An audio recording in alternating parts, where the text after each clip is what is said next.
Okay, number 5 I like a whole lot as well because it's one of those questions where you can solve it without a calculator if you know your basic factoring techniques. If you do use the calculator, you'd have to enter in this entire thing with the thirds and the squares, and it would be not so pretty.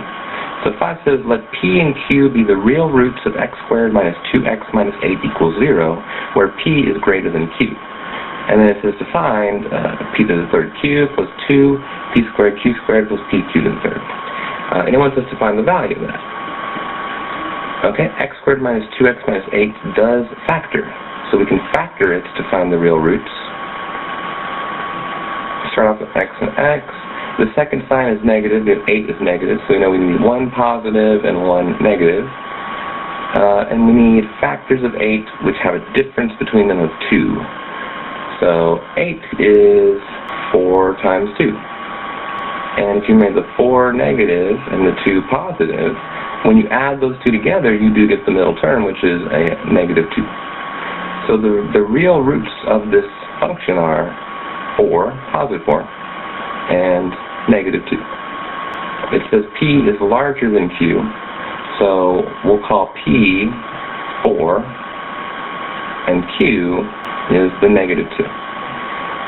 The fun thing about this problem is if you know your binomial theorem, or if you know your factoring patterns, see, it sort of looks like a binomial expansion, but not quite.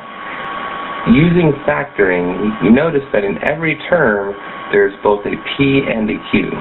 So what we can do is we can factor out pq from this entire expression, and we're going to divide all these terms by pq.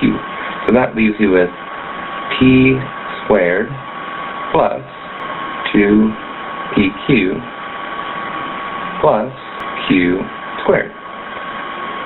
And now we do see the interesting factoring pattern. This over here forms a perfect square trinomial. And so we can rewrite this entire thing. This is really p plus q squared. And we're multiplying that by p times q.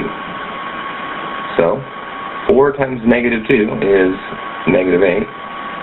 4 plus negative 2 is going to give me positive 2. Positive 2 is being squared. So it's 4 times negative 8, which is negative 32a. Number 6 is to find the sum of every root of every quadratic of the form f of x equals x plus k squared minus 1, where k is a positive integer and 0 is less than k is less than 5. Another way of reading that again is k is some value between 0 and 5, not including 0, not including 5. So we can actually list out every case.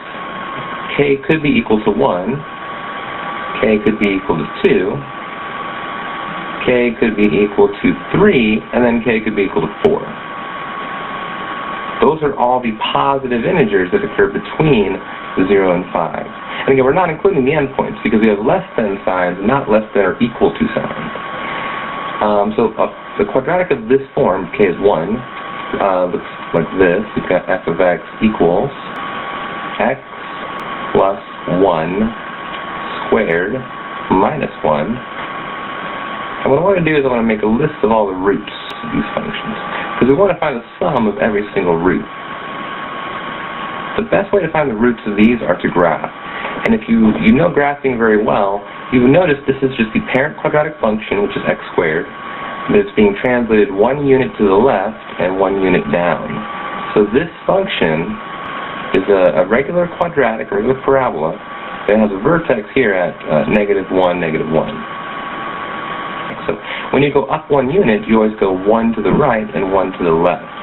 So the roots of this would be 0, that's a root, and -2 is also a root. So our roots are 0 and -2. Now, assuming you have a function where k is 2, now you have x plus 2 squared minus 1. And all that's really done is it's the same function as this, but it's just translated 1 unit more to the left. So it looks like this. The vertex there. It has roots. That's poorly drawn, but you get the idea. We're going to end up getting 4 graphs like this. But because of how the shift work in the root. They decrease by 1 every single time. So the pattern is very simple. Since we had a root here at 0, when we shift it to the left 1, now we're going to have a root of -1. Okay? We're going to have a root of -2 for k equals 3. For k equals 4, we're going to have a root at -3. And then the left-hand roots, we're going to have -2 is going to decrease by 1. So -3, -4, -5.